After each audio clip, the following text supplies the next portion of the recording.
There will be no easing of the lockdown yet. The message from the French government as it unveiled stark figures. In the last few days, we count one hospitalization every 30 seconds and one admission to intensive care every 3 minutes. The number of hospitalizations has surpassed the April peak.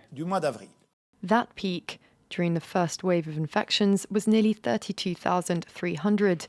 The number of Covid-19 cases in hospitals now stands at more than 32,600. The number of people in intensive care has also increased to more than 4,800, representing 95% of normal capacity, though it's still far below the April record of more than 7,000 people. This hospital in the Brittany region says it expects the pressure to increase for a while longer. We know that with the time gap there is between measures being taken and the effects on the ICUs, that the pressure is going to rise in our service. The patients being admitted to ICUs are 60 years old on average, meaning we're seeing a certain number of people who are 50 years old.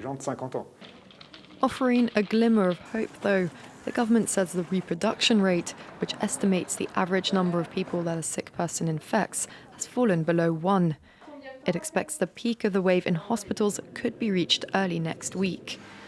If the downward infection track continues, with hospitalization rates following, the government could start easing the lockdown on December 1st, though it warned that restaurants, bars and gyms will remain closed until further notice.